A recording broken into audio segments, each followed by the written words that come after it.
How's it going, everybody? We're back with some knee pain videos. So this time we're going to talk to you about PFPS, patellofemoral pain syndrome. That is what's happening with that knee pain that bothers you as you go on for your walks. Your runs get a little longer, activities stretch out a little further.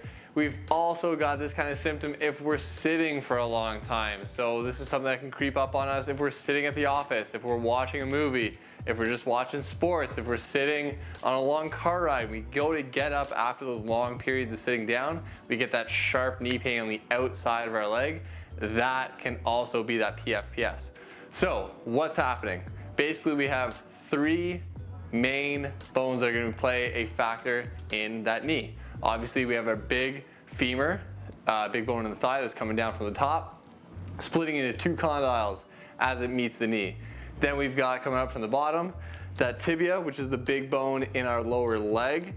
He is going to play a role as that base of the knee joint. Then we have our kneecap, that patella, that's supposed to be floating over top of that knee as we bend and extend. Those three guys together make up the hard structures in the knee. We also have some soft tissue things going on. So we've got our retinaculum that wraps around that knee and can pull that kneecap in one direction or the other. It's influenced by a big heavy band running down the outside of our leg called the IT band. That guy is going to influence that retinaculum, pulling the kneecap out to the side. Also influencing the knee, big quad muscles. So these guys up at the top, four muscles, that's why it's called the quad, running straight down your front of that leg into the kneecap. They all insert using one tendon into the kneecap, then down into the tibia. So if we have tension, tightness in those quads, like from sitting for a long time or just from doing crazy amounts of loaded squats, we are going to get that kneecap getting pulled up. Combine that with the tension that naturally comes from a tight IT band, pulling the kneecap out to the side, we're getting up and out action, and that friction is going to be rubbing on the outside of our knee, causing that pain. So all that to say, we've got some stretches for you, we've got some exercises for you. We're going to help you out and make sure that this doesn't turn into something that you're carrying with you for 4, 5, 6, 7, 10, 20, 40 years down the line. So the first thing we're going to touch on is the stretching.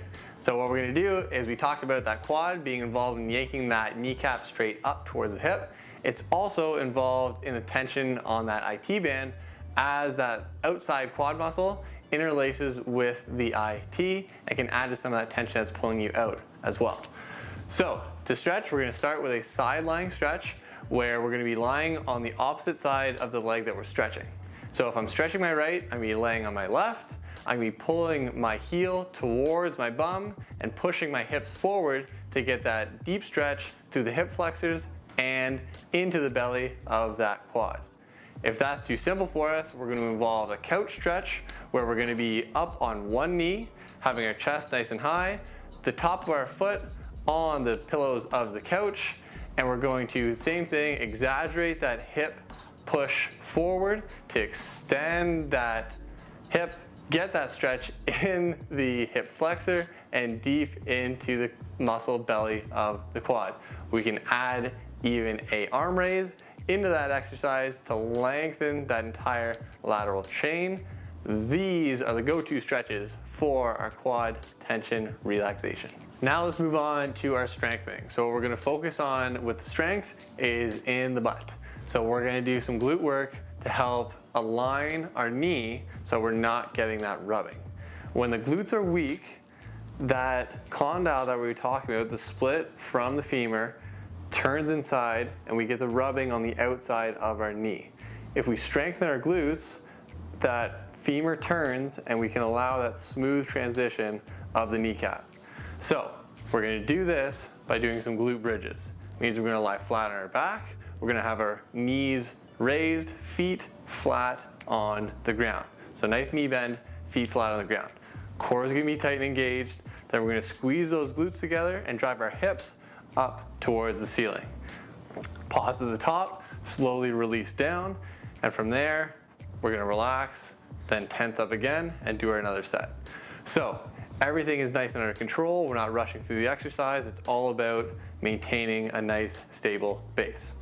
If that becomes too easy for us, we're gonna move on to single leg hip thrusters. Same exact position, except that one leg will be extended straight out ahead of us. The whole key here is to make sure that even though we only have one foot on the ground, we're keeping a nice, level, straight, square pelvis. So core is engaged, glutes are engaged, extending straight up to the ceiling without rocking one side to the next. And those two exercises are gonna help strengthen those glutes, align that femur, and take away that knee pain going forward.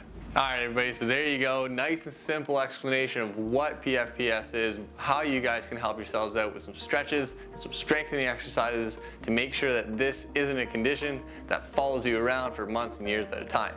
So take some ownership, do it yourself, get the stretches in, do the strengthening exercises. If the video helped you out, give us a like. If you want more content, subscribe to the channel, leave a comment with what you're dealing with. That way we can direct the video just for you.